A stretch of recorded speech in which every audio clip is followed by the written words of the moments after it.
This is Dr. Chambers on Call on Talk Radio 790 KABC. 800-222-5222. No questions too dumb. No questions too tough. No questions too embarrassing. 800-222-5222. And here's Dr. Chambers. Live and local, the day before the Oscars, I'm Dr. Joe Chambers. I am a working acute care physician here in Los Angeles. I see people exactly like you every day. I treat everything from hemorrhoids to heart attacks. You want to call in, you want to chat, 800-222-5222 is the number to call. Tomorrow is the big Oscar day. Lots of beautiful people in town, lots of people looking for awards.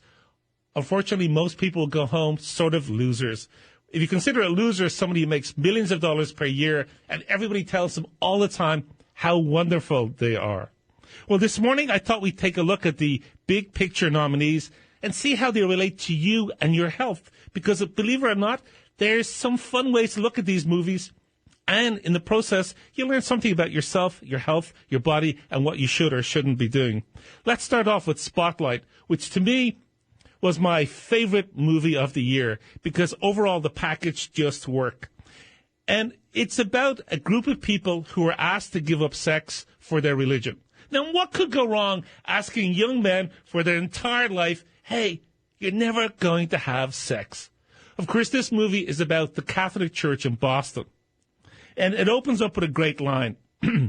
When the Cardinal Law says to the new editor of the Boston Globe, the city flourishes when its great institutions work together.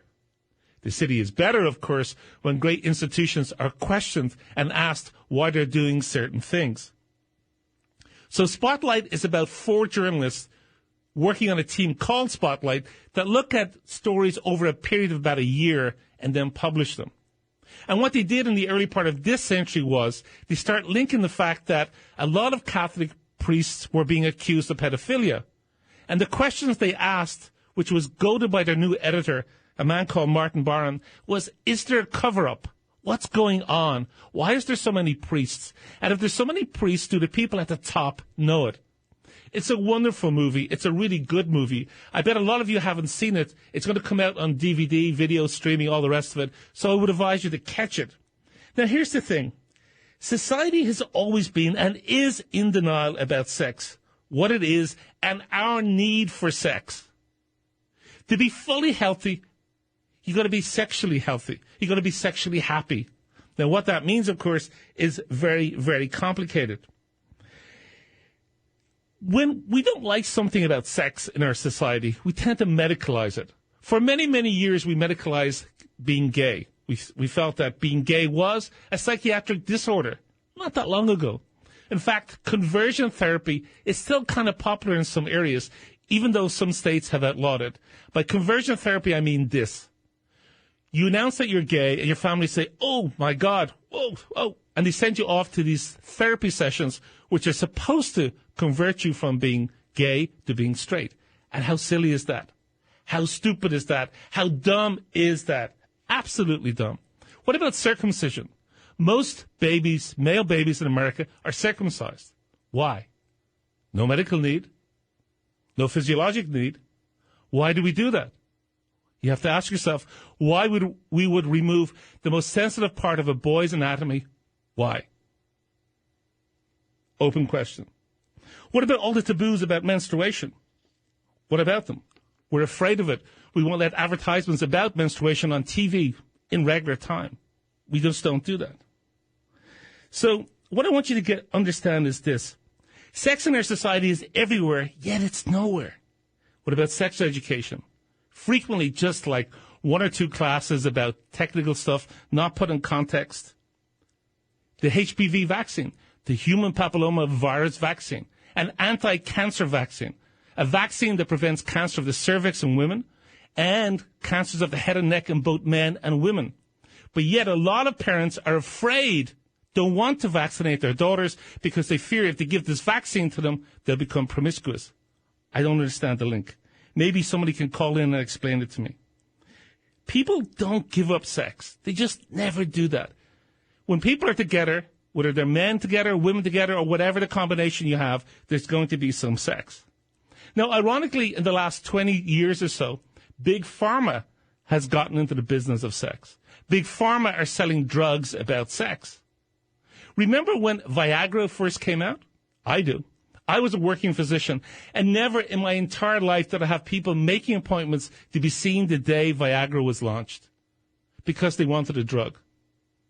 And for the first time, we recognized that erectile dysfunction, which means a man is finding it hard to get an erection, maintain the erection, or some kind of problem with the erection. And Viagra was a fix, a temporary fix for that. And men by the thousands, by the tens of thousands, were lining up for that. Viagra became part of the culture. The word is part of our everyday lexicon.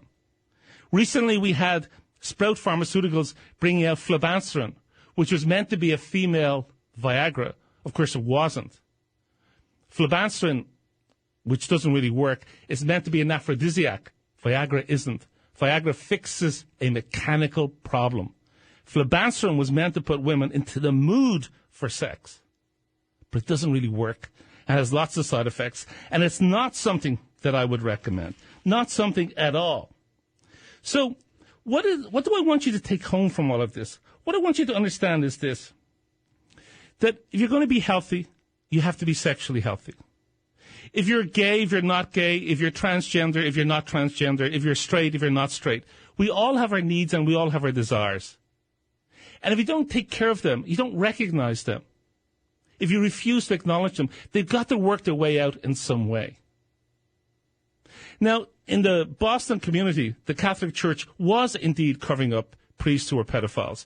The senior people in the church knew about this and were moving the priests around. Now, some people came back and said, hey, that's just a Catholic Church. That wouldn't happen here. I saw a lot of this in the UK when all the scandals were breaking in Ireland, which is my home country, though I'm a proud naturalized American citizen. But there was this thing out there that said, oh, that wouldn't happen here. But yet the BBC, that world-famous BBC, just published a report that one of their beloved characters, one of their beloved personalities, Jimmy Savile, was a pedophile. And we know that he raped and abused at least 72 children. And here's the awful part of that. The people running the BBC, running that wonderful institution, that worldwide renowned institution, actually knew. They knew about it and did nothing. Nothing. And let it go on. Here in America, we had Jerry Sadowski, who was an assistant coach at Penn State, working with the legendary Joe Paterno. He was a pedophile. He's now in prison where he should be. Yet, it's hard for me to believe that Joe Paterno and other people at Penn State didn't know what was going on. Didn't know what was going on? Really? Because in the Jimmy Savile case in England, in the UK with the BBC, it turns out lots of prominent people knew and didn't know anything. So it's hard for me to believe that people at Penn State didn't know about this. So what I want you to understand is, nowadays, we in the medical world are kind of catching up, kind of understanding that sexual health is part of overall health. We now have a disorder called hypoactive sexual disorder. And in other words, that's saying if you as a woman don't have the desire that you think you should have, or your partner thinks you should have, or whatever, we can sort of treat this. But the reason that you're hearing the hesitancy in my voice is this. We're giving meds frequently for problems that are more psychological. We're giving meds for stuff that really don't need meds. Now, on my website, DrChambersOnCall.com, I've got a couple of podcasts. One of them is Your Penis Happy?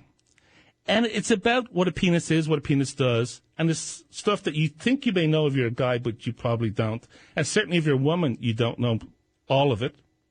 And I did a sequel called Is Your Vagina Happy? I'd like you to check them out because there's stuff in there that I can't talk about on terrestrial radio that will help you understand who you are sexually. Because often when it comes to hyposexual disorder or men losing erections, and it happens to lots of men lots of time, not just older men, but men in their 20s, men in their 30s. I want you to understand that, there's hope, there's help there. Don't get flummoxed by it. Don't think like, oh my God, I'm the only person who's ever had this problem. You're not. Remember, when Viagra came out, Bob Dole, the Republican presidential candidate, actually did an ad for erectile dysfunction disorder. So it's part of the mainstream. But if you're in a relationship and you want to be happy, you have to talk about sex. You have to talk about what you like and what you don't like. And that way, your relationship can stay healthy. Because generally speaking, people don't give up sex.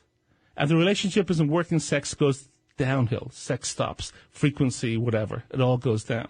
So you need to talk about this. And if you talk about it, you'll be happier.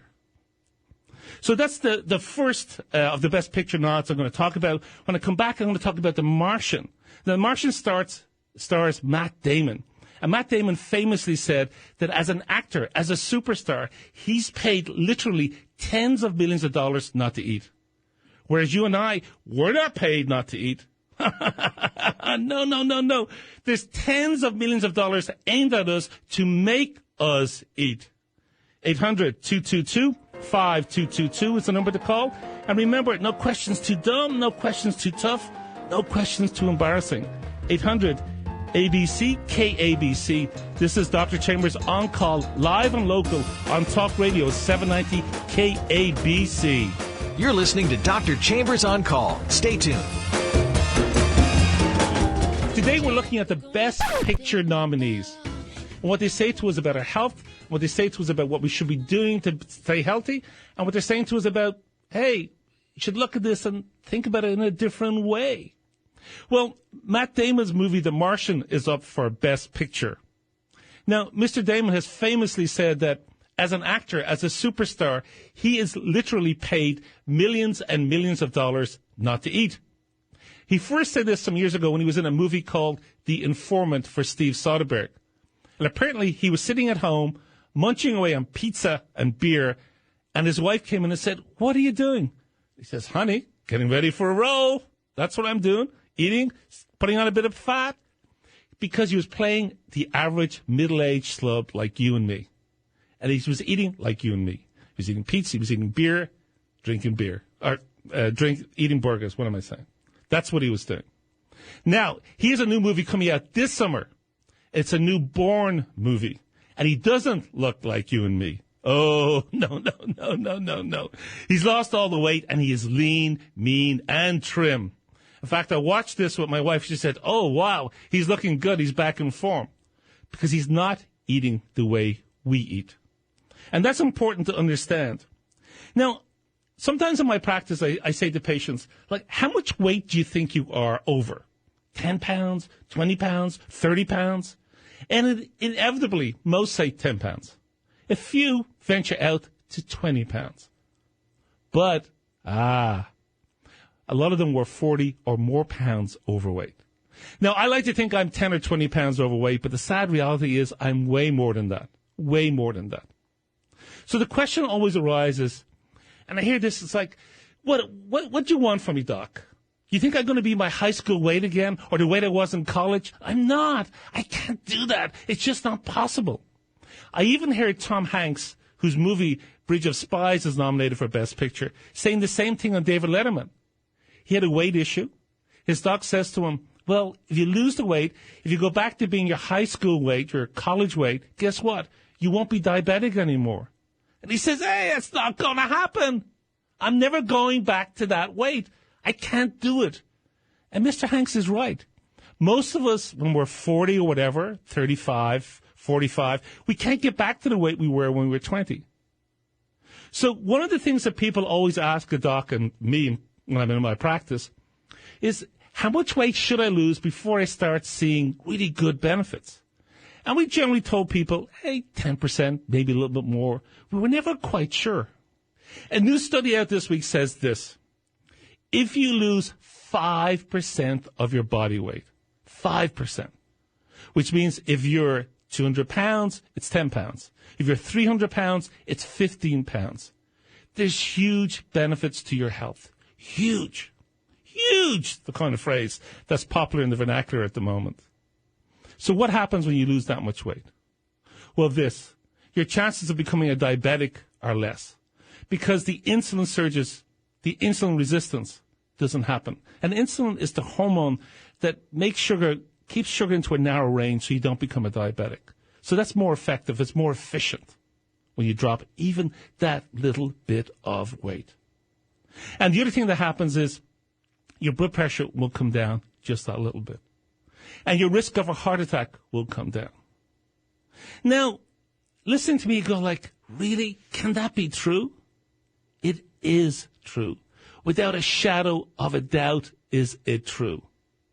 And you have to say to yourself, okay, you're overweight, but could you lose 10 pounds?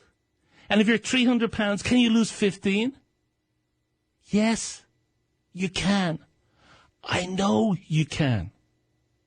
I know you listening to me can do this. All you have to do is want to do it. All you have to do is try. And the first line of attack is portion control. Portion control. Whatever you're eating, eat a third less. 1/3 less. And if you're drinking soda, forget about it. Soda's a disaster.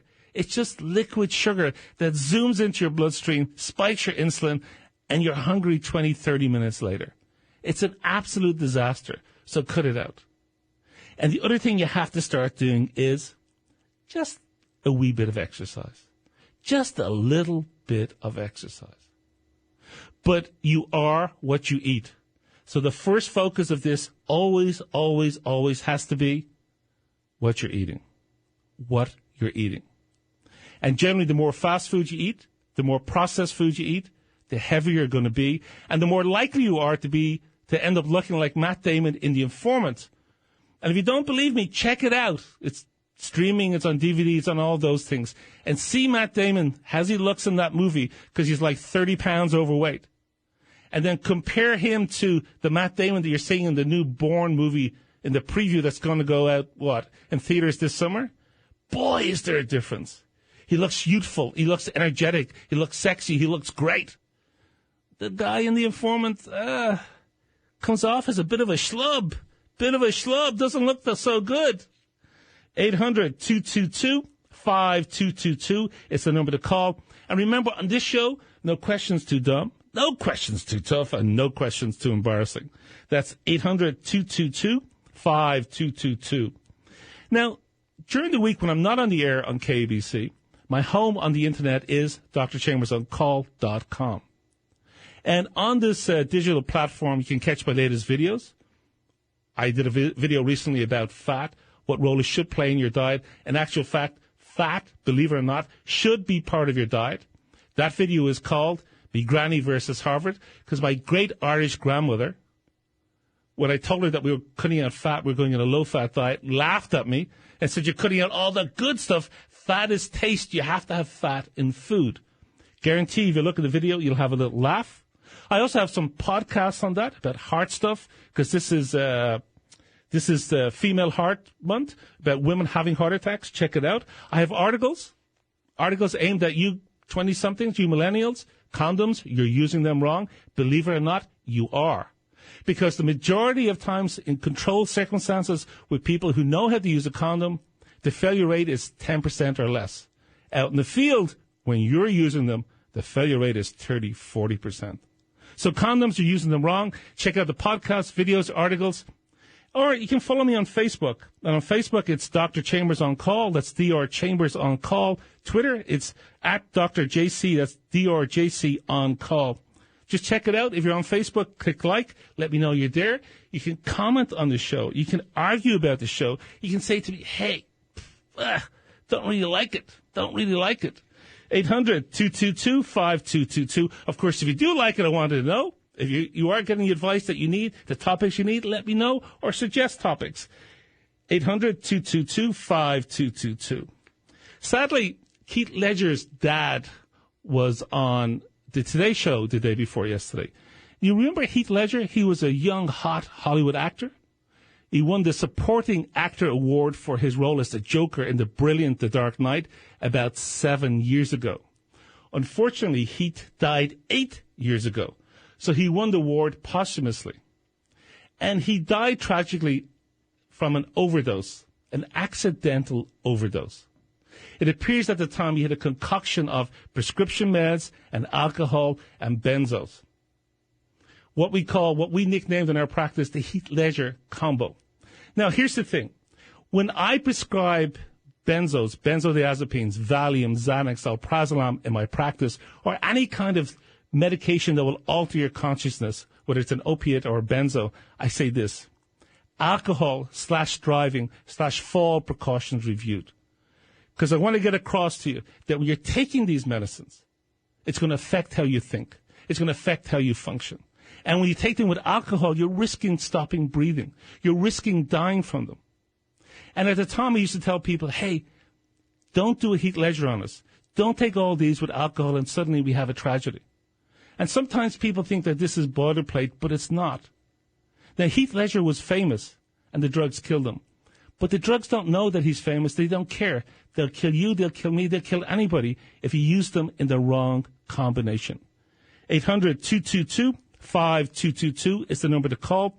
When I come back, I want to talk about Kelly Cuoco. She got a tattoo. She got a wonderful tattoo on her back when she got married. And unfortunately, before you could catch her breath, she was getting divorced. And then she had to do something about the tattoo because the tattoo had the date of her wedding on it, which is great when you're in love, not so great when you're divorcing. All that and more when I come back. 800-222-5222 is the number to call. This is Dr. Chambers on Call on Talk Radio 790 KABC. 800-222-5222 is the number to call. The day before the Oscars, I'm live and local. A working physician. I do acute care. I see people exactly like you every day with everything from hemorrhoids to heart attacks.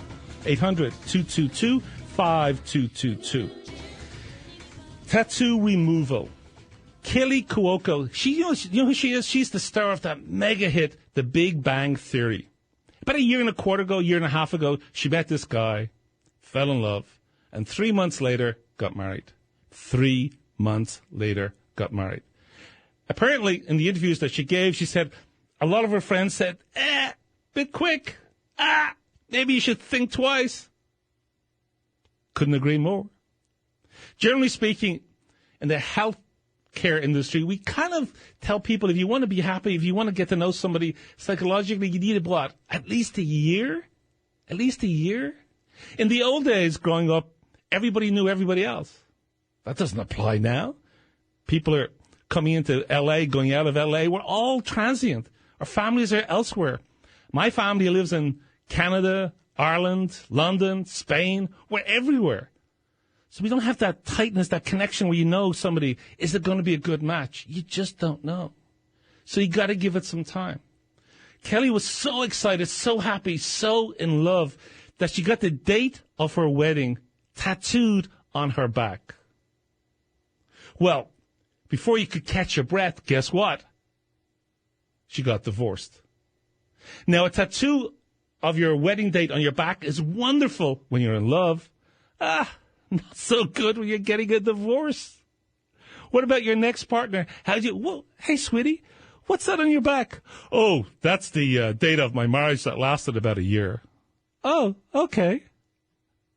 Well, what does that mean to you as a guy if you saw that? You want to hey. So she decided to cover it up. The only way she could cover up the whole thing was getting this beautiful moth tattooed on her back. It's quite nice. It's actually, she looks great. If you want to see a picture of her wedding tattoo and the moth, just go to my Facebook page, which is Dr. Chambers on Call, Dr. Chambers on Call, and you'll see them there. So that's one way of getting rid of a tattoo that you don't like. What we call in the industry, the medical industry, sort of a hopes dashed tattoo. You know what I mean? You get Emma loves me on your chest or your buttocks, and then 6 months later, Emma's dumped you or you've dumped Emma, and you got to get rid of the Emma because your next girlfriend, she's not going to like Emma's name tattooed on you. So that's what we call hopes dashed. Heartbreak tattoos gone. Now, the reason I bring this up today especially is there has been something of a breakthrough in removing tattoos. And the breakthrough is in a laser. It's called picosecond. And it's the biggest advancement probably in about 20 years in tattoo removal. And this laser pulses at a trillionth of a second. I don't know what a trillionth is. It's fast. It's probably more dollars or more pulses than Donald Trump has money, but I really don't know. But it's fast. In fact, they're working on a thing called a femtosecond, which is a quadrillionth. I mean, it just sounds like a Klingon to me. But it works sort of, better. And it works like all the other lasers. It breaks down the ink so your body can absorb it. It takes about half the time of previous lasers, so that's good. That's pretty good. And it's particularly good for some colors like reds, blues, greens. But some colors, not so much. Pink actually turns black when you laser it. Black. Not a good thing. Not a good thing. So who are all the people who want to get rid of their tattoos? Not everybody. Lots and lots, millions of people are happy with their tattoos. But quite a lot want to change them. Usually it's young professionals who are climbing the ladder and think, hey, that tattoo when I was in college with my buddies, looked great, was fun at the time. Not so good now that I'm looking for this senior manager job. And there are moms, young women who become moms suddenly say, hey, maybe I'll have a different image with my kids. And then, of course, there are the tattoo enthusiasts who just want to clean the slate, so to speak, and do something different. That's it. And, of course, as I mentioned earlier, the heartbreaks and the hope dashed. Now, when lasers start working on the tattoo, you know it's working when it causes a blister. Now, I know what you're thinking. If it's causing a blister, it's going to hurt. Yes, it does. Of course it hurts. So I tend to think that treating lasers is what has been labeled as an unsolved problem. Because as good as the picosecond laser is, it's not ideal, and it's expensive. Your $50 tattoo can cost thousands to get it removed. Literally thousands. And it's not covered by health insurance. No. This is all out of pocket. All of it is out of pocket. And unfortunately, it can leave some scars. And depending on your skin tone, the darker your skin tone, the more difficult it is to remove the tattoo. And, as you get older, what you think may be cute maybe is not so cute. Now, I'm from the generation, admittedly, that I wouldn't have gone home and told my parents, hey, guess what? I got a tattoo. No more than I would have gone home stoned. It just wasn't done when I was growing up. Now, I understand. I have lots of friends, all ages, from the millennials all the way up to people in their 60s, whom I know who have tattoos. So I understand it's a part of everyday life. All I'm suggesting to you is this. If you're getting ink, if you're going to get some ink on your skin, think twice about what you're getting and where you're putting it. And remember, parts of your body that you think are innocuous, it's harder to get rid of the tattoo, like your foot or your leg, because the blood supply is less. So when you're getting a tattoo, you should always, always, always assume it is permanent. Because you know why? It is permanent. 800-222-5222 is the number to call. And remember, on this show, no questions too dumb, no questions too tough, and no questions too embarrassing. It's radio. We can't even see your face. 800-222-5222. It's the day before the Oscars here in Los Angeles, so we're talking about the Best Picture nominations and how they can affect you and your health. Now, Steven Spielberg's Bridge of Spies is quite a good movie. Not one I think is going to win the Oscar for Best Picture tomorrow night. But there's a couple of things that jumped out at me when I was watching it. And the first is that the character played by Tom Hanks is saving the world. It is stopping a war between America and Russia at the height of the Cold War. What happens was this. Gary Powers, who was flying a U-2 plane, crashes and is picked up by the Soviets, and he's alive. So the Tom Hanks character is negotiating for his safe release. A really good movie, a fun movie to watch, and it brings you back to an era that you may not understand or appreciate just how dangerous things were at that time. Now, what struck me about Tom Hanks' character throughout the movie is, because it happens over a narrow space of time, is that he's got a cold. And he sniffles all the way through. He's got a cold. And he was saving the world. Saving the world. Now, I have people who frequently come into my practice and say, hey, Doc, I'm sneezing, I've got body aches, I just feel terrible, I've got a temperature, and I have a presentation, I'm going to Vegas, or I've got this, I've got that, I've got the other, fix it. And you say to them, you know what? It's a virus. I can't fix it. It's got to run its course. You've got to take some fluids. You've got to take some ibuprofen or a Aleve or whatever for the body aches. And in 5 to 7 days, you will be better. And then you always get the last time I was here, I got the 5-day antibiotic and I was better. To which I reply, yes. And if you take it, you will be better. And if you don't take it, you will be better. So here was Tom Hanks back in the 50s saving the world. He suffered a cold. And let me tell you, in 2016, sadly, as we're in the middle of flu season, if you get a viral infection, just like Tom Hanks' character in Bridge of Spies, guess what? You have to suffer it. And if you're famous, if you're not famous, if you've got a wedding to go to, you don't have a wedding to go to, you have a presentation, the virus doesn't care. It just doesn't care. And if you, in the age of patient satisfaction and doctors, if you say to them, hey, I really want this antibiotic. I don't care if you wouldn't take it yourself in these circumstances. I want it. All you're doing is harming your own body. That's all you're doing. 800-222-5222 is the number to call with whatever is on your mind about your health or your family's health. 800-222-5222. Also in the news recently was this little piece that I thought was very interesting. And it's about what you eat. It's about the amount of cholesterol you eat and whether it blocks up your arteries. And this new study out, they looked at about 1,000 people, and guess what they found? They found that it didn't make a big difference. They found that what you were eating in your diet, the cholesterol, the fat that you were eating in your diet, didn't make a difference, didn't block up your arteries. And what they were doing was they looked at 1,000 people, men admittedly, no women in the study, and about a quarter of these men also had a gene called ApoE4, which meant they were much more likely to have a heart attack. They were at higher risk, they were at higher danger of having a heart attack. So they followed them over a period of time and found that what they were eating didn't make a difference. So this is the one exception when I say to you, you are what you eat. It appears that the fat in your diet is not clogging up your arteries. Now, sometimes when I'm trying to explain this to patients or to you on the radio here, I get nervous because I think they're going to take the wrong message away. They're going to go away and eat all the fat they want in the world. And you can't do that. Like everything else you eat, like everything else you put into your mouth, portion control is what it's about. Portion control. If you eat too much fat, you are going to get fat because there's a lot of calories in fat ultimately. And your body is super good at breaking it down. So you can't do that. But fat is taste. And fat, I believe, adds satiety, which means it stops the hunger pangs, fills you up so you don't eat as much. And the low-fat diet we've all been on for 20 years has been a disaster. That's why so many of us are overweight. That's why so many of us are pre-diabetic, 1 in 3 in the United States. And that's why so many of us are actually obese. So put a little bit of fat in your diet, add the taste, add the satiety, and you'll feel better.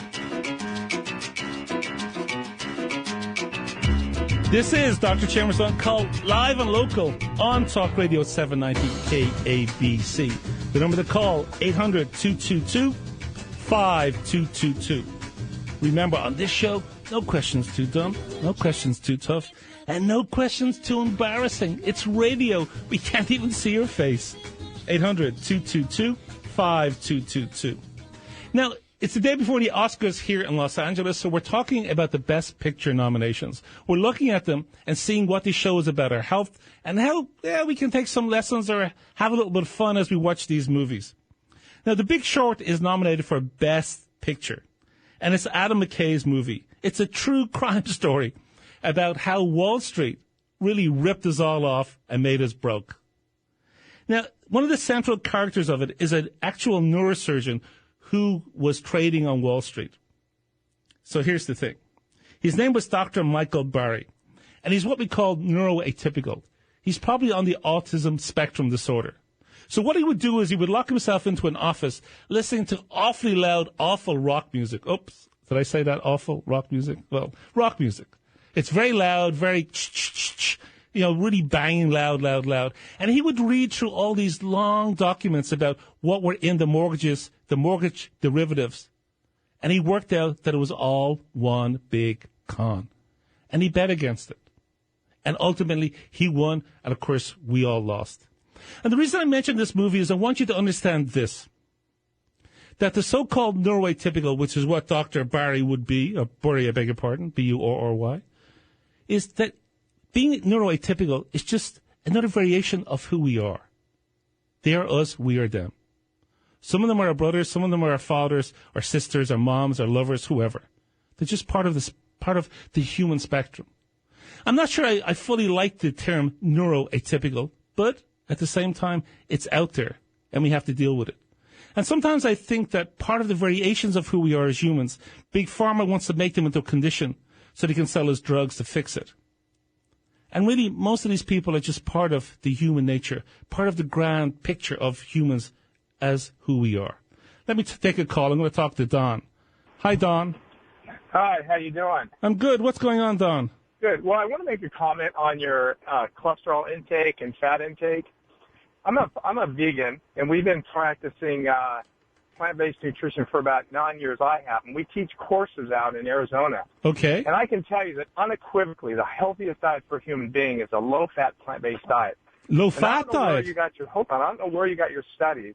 But it's misguiding, and I'd like to see who did those studies, because usually those kind of studies come from companies selling fat products. Oh, no. You're totally wrong, Don. You're totally wrong. Tell me, Don, who lives as a vegan? How many people live as a vegan? Purely vegan. Well, that's not the question. The question is, it's not being promoted by industry, and most people don't even know the health benefits of plant-based, and number one. Number two, they think if you go vegan, you have to live off of water and grass, so it couldn't be more. Oh, no, that's not true. Who believes that? Who believes that, Don? Come on now, you're being a proselytizer. Hold on. In the 8 years we've been teaching this course, we have gotten more people off of medications on our 8-week program. Yeah. Going back to the studies of Dean Ornish, Pritikin, Dr. Esselstyn, Dr. John McDougall up in Santa Rosa, California. Okay, now, Don, we're not going to give you a free commercial here for your course. That's not what we do in KABC. But let's get back to specifics here. If you eat a diet that's 10% fat, we can reverse your disease altogether, heart disease. I don't think you really quite get what we're talking about. Did you hear what I said? See, here's the thing. Here's what Don is not getting. First off, let me say categorically, if you want to be healthy, you should be eating plants, not stuff made in plants. Now, that's not my phrase. That's Michael Pollan, the famous food writer. And I totally agree with it. The more plants you eat, the healthier you are. The less processed food you eat, the healthier you are. The less fast food you eat, the healthier you are. There's no question about that. What Don was not listening to, or maybe he heard but didn't really hear it, was this. For many, many years, we said the fat that you eat will clog up your arteries. As a result of that, we put literally the whole of the Western world on a low-fat, high-carb diet. High-carb, nutrient-dense, with lots and lots of calories. Because when you pull the fat out of real food, it doesn't taste good and people won't eat it. So the big industry that Don is talking about, and he's quite right with some of what he says, did this. They make you eat the food. They put in lots of sugar, added sugar. They put in lots of salt so that you would eat it. Not only would you eat it once, but twice and 3 times and keep coming back and keep coming back and keep coming back. And what we found about the low-fat diet was this. If you're on a low-fat, high-carb diet, which was most people were doing, they were not vegans, this is what happened. When you eat that and you get a sugar surge into your bloodstream, insulin pours out. All that sugar is pushed into cells, you get fat, and you're hungry a half an hour to 45 minutes later. The study that I was referring to earlier was a high-end, beautifully done study that was open-ended with double-blind and all the things that we like. And I looked at 1,000 men and looked at what they actually ate and said, what they're eating, if they were eating fat, did it clog the arteries? And it said no. So what that means to me as a physician is I can come back to my patients and say, or you on the radio and say, don't go into a high-carb diet. Have some fat in your diet. Not a lot. It's all about portion control. Now, as I get older, I have packed on the pounds, and it is a concern to me. So I have started switching to more plant-based food. And I would encourage you who are listening to me to take this to heart, that the more plant-based food, the more of a vegan you become, the healthier you're going to be. Is Don right that when you take people out of our awful standard American diet, the so-called SAD diet, that they are healthier, that they can come off their meds? Yes, he is right. But if you think back to earlier in the show, what did I say? If you lose 5% of your body weight, if you're 200 pounds and you lose 10 pounds, if you're 300 pounds and you lose 15, your insulin management is better, your blood pressure goes down, you have less chance of a heart attack. So we know this. We understand this now. So what you have to do as an individual is eat whole food. And plants are part of whole food. If you're not eating vegetables and fruit every day, you're stupid. If you're not eating plants and vegetables with most meals, you're dumb. If the only thing that's in your hand is a McDonald's Big Mac or a Carl's Jr. Whopping burger that's just won't fit into my fist, and I've got a big fist, then you're damaging your body. You are what you eat. And what you should be eating is plants every day. Not stuff made in plants, but plants. Now, I don't believe in the vegan lifestyle. Not my thing. I think that we have to have a little bit of protein. And for me personally, I don't eat very much red meat, if at all. I eat a lot of fish. So I consider myself a pescatarian. Now, I like people like Don to call in. I like anybody who wants to call in and disagree with me. I want you to let me know what you're thinking.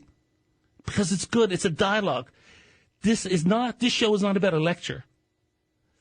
Sometimes there are no right or wrong answers. They're just opinions on this. But if there's anything I want you to take home from this, is that eating plants are what it's about. The more plants you eat, the healthier you're going to be. But there are overweight vegans.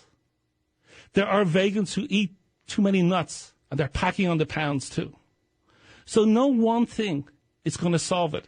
And probably the only diet that has ever been shown to prolong life is the so-called Mediterranean diet, which is plant-based, which has some olive oil, even some red wine, chicken, and some fish in it. That's the only diet that has been shown conclusively that you will live longer if you follow it. Are you with me, Don? Yeah, you're wrong on so many points. I can't tell you. You know who authored the Mediterranean diet was the European Olive Growers Association, who wanted to promote olive oil. What they compared was a standard American diet to the Mediterranean diet. What they should have compared was a low-fat, plant-based diet to the Mediterranean diet. They showed that a 7% reduction in heart disease from the Mediterranean diet versus standard American diet. What they really did was compare a bad diet to a really bad diet. Don, I'm sorry, I'm running out of time here, but I got to say this too. The Mediterranean diet was around long before the olive oil companies were making money off olive oil.